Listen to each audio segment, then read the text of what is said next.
नमस्कार, म रवि लामिछाने। चितवन 2 बाट दोस्रो पटक प्रतिनिधि सभामा निर्वाचित भएको आज 100 दिन भयो। समुन्नत चितवनको यो महायात्रामा पहिलो बिन्दुदेखि सँगै रहनुभएका सम्पूर्ण चितवनवासी सामु म आज यो यात्रामा केही घुम्तीहरू देखाउन चाहन्छु। मैले आफ्नो निर्वाचन क्षेत्रमा केही कामको सुरुवात गरेको छु, केही गर्दैछु। यी कार्यक्रमहरू केही नमुना छन्, केही परीक्षण स्वरूप सुरुवात हुँदैछन्। सङ्घीय सांसदको जिम्मेवारी र कामबारे म र हाम्रो पार्टी राष्ट्रिय स्वतन्त्र पार्टी अवगत छौँ। मेरो निर्वाचन क्षेत्रमा भइरहेका कामले स्थानीय सरकारको सीमा नाग्दैन। हामीले लोककल्याणकारी राज्य परिकल्पना गरेका चाहिँ छौँ। संविधानले सुनिश्चित गरेका मौलिक हकहरू नागरिकले अक्षरशः उपयोग गर्न पाउनु पर्दछ। राज्यले ठुला विकास आयोजना अतिरिक्त लोकहितका के कस्ता योजना ल्याउनुपर्छ भन्ने विषयमा म सञ्चारकर्मी रहँदादेखि नै स्पष्ट छु। त्यही स्पष्ट दृष्टिका साथ विभिन्न योजनामा सहभागी हुँदै पनि आएको छु। हामी कागजी अध्ययन मात्र नभएर विभिन्न क्षेत्रमा पाइलट प्रोजेक्टहरू सञ्चालन गरी जनताका समस्या समाधान गर्ने बाटोमा छौँ। विकासका यी प्रारूपहरूलाई परिष्कृत गर्दै सफल साबित भएका योजनालाई राज्य स्तरबाटै कार्यान्वयनमा लैजान दबाब दिँदैछौँ। हामी कार्यकारी भूमिकामा आएपछि पूर्ण रूपमा धेरै कुराहरू कार्यान्वयन गर्नेछौँ, तर तत्कालका लागि यस्ता योजनाहरू आयोजनाहरू राज्यको खर्चमा नभएर निजी क्षेत्र, अन्तर्राष्ट्रिय साझेदारहरू, गैर संस्कारी संस्था र आम नागरिकको सहयोगमा कार्यान्वयन गर्नेछौँ। यस्ता योजना कार्यान्वयन गर्दा विभिन्न तहका सरकारसँग आवश्यक समन्वय गरेका छौँ र गर्नेछौँ। हाम्रो विकासको मोडल तारे होटेलका बैठक र विदेशका महँगा भ्रमणमा होइन, हाम्रै जनताका घर दैलोमा तयार हुनेछन्। यहाँलाई थाहा छ, आफू विदेशबाट स्वदेश फर्किएको मान्छे हुनाले मैले सुरुवात कहीँ न कहीँबाट गर्नुपर्छ भनेर आफ्नो क्षेत्रका लागि CEO को आवेदन माग गरेको थिएँ। मैले सामाजिक सञ्जाल मार्फत यो विषयलाई लिएर धेरै टिका टिप्पणीहरू पनि भएको थियो। अनि कतिले त बिर्सिनु पनि भयो होला, कतिले खोइ कहाँ गयो भनेर सम्झाइ पनि रहनु भएको थियो। विदेशमा बसेर केही सिप ज्ञान आर्जन गरेर आफ्नो देशमा केही गर्न चाहन्छु भनेर आउनेहरू मध्येबाट हामीलाई लगभग 400 भन्दा बढी आवेदन प्राप्त भएको थियो। त्यसमध्ये अन्तर्वार्ता गरेर एकजना व्यक्तिलाई हामीले, हाम्रो टिमले, मेरो सचिवालयले CEO को रूपमा छनौट गरेको छ। कस्ता व्यक्तिलाई हामीले छान्यौँ त? आउनुहोस् उहाँबारे थोरै जानकारी लिउँ। नमस्कार, म हेमन्त बराल, सूचना प्रविधि तथा डाटा सेन्टर कन्सल्टेन्ट अनि लेखक। बेलायतको एङ्ग्लिया रस्किन युनिभर्सिटी क्याम्ब्रिजबाट कम्प्युटर नेटवर्क सेक्युरिटीमा मास्टर्स डिग्री। यस सूचना प्रविधिको क्षेत्रमा देश तथा विदेशका विभिन्न सङ्घ संस्थाहरूमा विगत 25 वर्षदेखि कार्यरत रहँदै आएको छु। देशमा विद्यमान व्यतिथि, अस्तव्यस्तता, ढिलासुस्ती र भ्रष्टाचारको अन्त्य गर्ने प्रणका साथ बेलायतबाट उच्च शिक्षा हासिल गरे पश्चात प्राप्त गरेको सम्मानजनक IT इन्डस्ट्रीको जागिर छोडी आफ्नै देशमा केही गरेर देखाउँछु भन्ने प्रण र आत्मविश्वासका साथ नेपाल फर्किआएको हुँ। नेपाल सरकारको पाठ्यक्रम अनुसार कक्षा 1 देखि 12 सम्मका कम्प्युटरका विषयमा 25 भन्दा बढी पुस्तकहरू प्रकाशित छन्। स्मार्ट सिटी तथा डिजिटल नेपाल फ्रेमवर्कको परिकल्पनाकारका साथै डाटा सेन्टरको क्षेत्रमा विभिन्न संस्थाहरूमा कन्सल्टेन्टको रूपमा कार्य गरेको छु। नेपालमा हुने गरेका भ्रष्टाचारलाई सिस्टम ड्रिभन फेसलेस अटोमेटेड गभर्नेन्सको माध्यमबाट सेवाग्राही र सेवा दिने संस्थाको बीचमा भेटघाट नै नहुने गरेको सिस्टम विकास गरी जरैदेखि भ्रष्टाचार नियन्त्रण गर्ने योजनाहरू मसँग रहेका छन्। चाहे कृषिको क्षेत्रमा होस् या पर्यटनको क्षेत्रमा होस्, शिक्षा र स्वास्थ्यको क्षेत्रमा किन नहोस्, उक्त क्षेत्रहरूलाई कसरी स्मार्ट बनाउन सकिन्छ भन्ने मसँग दृढ योजनाहरू रहेका छन्। देश विकासका विभिन्न परियोजनाहरूलाई वैज्ञानिक तरिकाले सञ्चालन गरी रोजगारीका बाटाहरू प्रशस्त मात्रामा सिर्जना गरी देशका युवा पिँढीहरूलाई सृजनात्मक, क्रियाशील र रचनात्मक व्यवसायजन्य प्राविधिक सिपहरू सिकाई आत्मनिर्भर बनाउने मेरो सोच रहेको छ। चितवनवासीहरूको दैनिक जनजीवनलाई सहजीकरण गर्न, जनताका पीरमर्काहरूलाई सुनी सम्बन्धित निकायहरूसँग समन्वय गरी निवारण गर्न म सदा क्रियाशील रहनेछु। मेरो बारेमा विस्तृत जानकारी मेरो पर्सनल वेबसाइट hemantabaral.com.np मार्फत प्राप्त गर्न सक्नुहुनेछ। अन्त्यमा यस क्षेत्रका प्रतिनिधि सभा सदस्य सांसद रवि लामिछानेज्यूको सचिवालयको प्रमुख कार्यकारी अधिकृतको भूमिकामा कार्य गर्ने अवसर प्रदान गरिदिनु भएकोमा यहाँहरू सम्पूर्णमा आभार प्रकट गर्दै आगामी दिनहरूमा यहाँहरूको विशेष साथ र सहयोगको अपेक्षा राखेको छु। धन्यवाद। CEO को परिचयपछि अब लागौँ हाम्रा कामहरूतिर। आजैबाट हामीले ब्लू बस सञ्चालन गर्न लागिरहेका छौँ। महिलाहरूका लागि मात्रै भनेर चितवनको क्षेत्र नम्बर 2 को यी रुटमा चल्ने गरी एउटा निःशुल्क ब्लू बस सञ्चालन हुँदैछ। सुरुवात एउटा बसबाट गरेर भविष्यमा माग र उपयोग अनुसार समन्वय गरी अन्य सङ्ख्या बढाइने पनि छ। यस क्षेत्रका पहिलो चरणमा यहाँ 500 जना महिलाहरू, यस क्षेत्रका महिलाहरूलाई निःशुल्क यातायात कार्ड वितरण गरिनेछ। बसमा एउटा मसिन जडान गरिएको हुनेछ। बस चढ्ने बेला त्यो कार्ड मसिनमा इन्ट्री गर्नुपर्नेछ। इन्ट्री गर्ने प्रक्रिया एकदमै सजिलो छ। त्यो कार्डले मसिनमा छोइदिए मात्र पुग्छ। यसले गाडीमा को चढ्नुभयो भन्ने रेकर्ड त रहन्छ नै, सम्भावित अनियमिततालाई पनि यसले रोक्नेछ। साथै त्यस बसमा एउटा लेटर बक्स राखिएको हुन्छ। मेरो लागि केही सन्देश तपाईहरुसँग छ भने, सुझाव अथवा तपाईका केही समस्या छन् भने पनि लेखेर त्यसै बक्समा खसालेर मलाई पठाउनुहोला। बस सञ्चालन संघीय सांसदको काम हुँदै होइन, क्षेत्राधिकार पनि होइन, मलाई थाहा छ। तर एउटा निर्वाचित नीति निर्माताले, जनप्रतिनिधिले सार्वजनिक यातायात कस्तो हुनुपर्छ भन्ने सपना देख्नुपर्छ। अझ सार्वजनिक सवारीमा महिलाहरूको सुरक्षा र प्राथमिकता कस्तो हुनुपर्छ भनेर देख्नुपर्छ र देखाउनुपर्छ। म आफूले पनि भोगेकोले होला यो विषय मेरो मनमा अत्यन्त नजिक छ। विदेशमा रहेका नेपालीहरू आफ्नो देश फर्कन कति व्यग्र हुन्छन् भन्ने कुरा मलाई राम्रोसँग थाहा छ। मनको अन्तरकुनामा गडेको यही खिल उक्काउन मैले केही प्रयास थालेको छु। विदेशमा रहेका नेपालीहरूलाई स्वदेशमै अवसर खोज्ने प्रेरणा मिलोस् भनी 100 जनाका लागि रोजगारीका अवसर खोजेर निवेदन आह्वान गर्दैछौँ। आज यो भ्याकेन्सी विभिन्न देशका स्थानीय पत्र पत्रिकामा पनि छापिएका छन् र चोकका पसलहरूमा पनि छाप्ने व्यवस्था मिलाउँदैछु। यदि सार्वजनिक गरिएका यी भ्याकेन्सीहरूमा दिइएको योग्यता पुग्छ र निर्धारित सेवा सुविधामा तपाईँ नेपाल फर्कन चाहनुहुन्छ भने दिइएको इमेलमा आफ्नो सम्पूर्ण विवरण पठाउन सक्नुहुनेछ। यी भ्याकेन्सी नेपालका निजी क्षेत्रमै खुलेका हुन्। नेपालमै रहेका दाजुभाइ दिदीबहिनीहरूबाट पनि यो पदपूर्ति गर्न सकिन्थ्यो होला। तर हामीले विदेश गएर केही सिप र विज्ञता हासिल गरेका नेपालीहरूलाई स्वदेश फर्काउन प्रोत्साहन गर्ने माध्यमको रूपमा यसलाई सदुपयोग गर्न खोजेका मात्रै हौँ। 40,000 देखि 1.5 लाख प्रति महिना तलब सहितका जागिरहरू तपाईँका लागि खोजिदिएका छौँ। रोजगारदाताको शर्तमा तपाईँ सहमत भए हामी समन्वय गरिदिनेछौँ। आउनुहोस् नेपालमै केही गरौँ। जनप्रतिनिधि जवाफदेही हुनैपर्छ भन्ने मान्यता म सञ्चारकर्मी हुँदा पनि थियो र अहिले पनि कायमै छ। त्यसैले हरेक 4 महिनामा सार्वजनिक सुनुवाई गर्नेछु। भदौ 10 गते प्रथम सार्वजनिक सुनुवाई हुनेछ।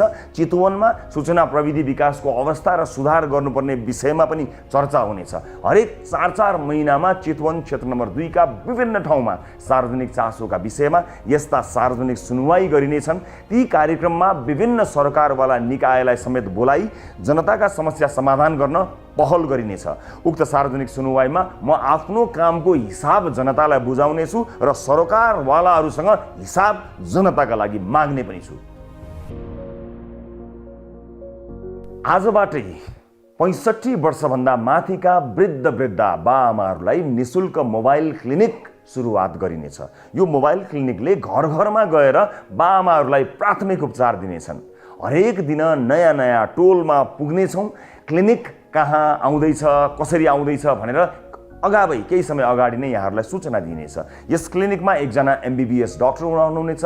तपाईँ अस्पतालसम्म जान सक्नु भएन भने यो मोबाइल क्लिनिकको नम्बरमा कल गरेर घरसम्मै बोलाउन पनि सक्नुहुनेछ। प्राथमिक उपचारपछि थप उपचार चाहिने देखिए डाक्टरले सम्बन्धित अस्पताल वा डाक्टरसम्म सिफारिस गर्ने लगायतका सबै काम सहजीकरण गरिदिनुहुनेछ। फेरि पनि भन्छु, यो एउटा सांसदको काम होइन, तर चुनाव ताका घर घरमा जाँदा आशीर्वाद दिनुहुने बाआमालाई एउटा छोरोको नाताले हेरचाह गर्नु मेरो कर्तव्य हो। चुनावमा भोट माग्दा मैले शिक्षालाई जोड दिएको कुरा यहाँहरूलाई थाहा छैछ। हाम्रो शिक्षा प्रणाली युग सुहाउँदो छैन, प्रतिस्पर्धी छैन। एउटा नीति निर्माताका रूपमा म कस्तो सार्वजनिक शिक्षाको सपना देख्दछु त्यसको एउटा सानो नमुना देखाउन मात्र चाहन्छु। चितवन क्षेत्र नम्बर 2 अन्तर्गत पर्ने श्री रामनगर माध्यमिक विद्यालय र श्री चतुर्मुखी माध्यमिक विद्यालयका कक्षा 11 र 12 लाई पहिलो चरणमा नमुना बनाइएको छ। क्रमशः 10-9 गर्दै सबै कक्षालाई नमुना बनाउँदै सँगै लैजाने हाम्रो योजना छ।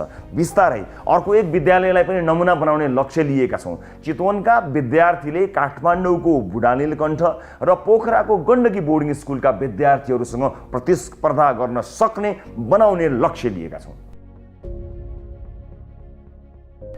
राजनीतिमा नलागेको बेला पनि हरेक नेपाली नागरिकको स्वास्थ्य उपचार सुनिश्चित हुनुपर्छ भन्ने मान्यता राख्ने थुप्रै मान्छेहरू मध्येको एक हो म। सञ्चारकर्मी हुँदा पनि हामीले कालीकोटको राजकोट अस्पताल निर्माण सम्पन्न गरेका थियौँ। कोभिड-19 का बेला अक्सिजनको जोहो गर्न दिनरात खटेका थियौँ। पैसाको अभावले कुनै पनि नागरिक आधारभूत स्वास्थ्य सेवाबाट वञ्चित हुन नपरोस् भनेर स्वस्थ चितवन अभियान सुरु गर्दैछु, जस अन्तर्गत पैसा हुनेहरूले तिर्ने, नहुनेको जिम्मा हाम्रो।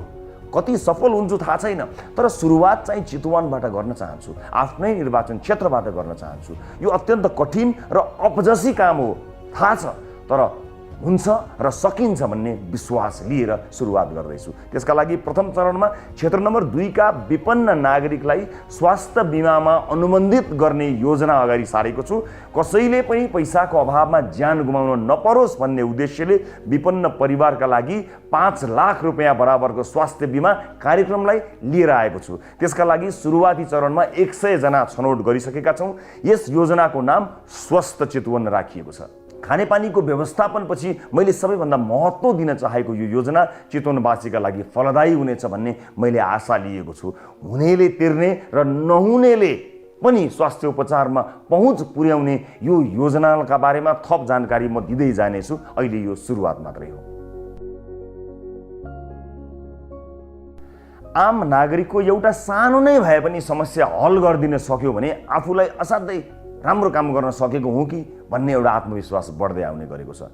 रविले गर्छ भन्ने विश्वासकै कारण होला मेरो सचिवालयमा दिनहुँ अनेक समस्या आउने गरेका छन्। यिनै समस्या समाधान गर्न आजबाट मैले हेलो रविलाई सुरुवात र अझ प्रभावकारी बनाउने कामको सुरुवात गरेको छु। यस कार्यक्रम अन्तर्गत स्वयं कार्यालयमा उपस्थित भई या अनलाइन मार्फत या फोन मार्फत गुनासो तथा सुझाव टिपाउन सकिनेछ।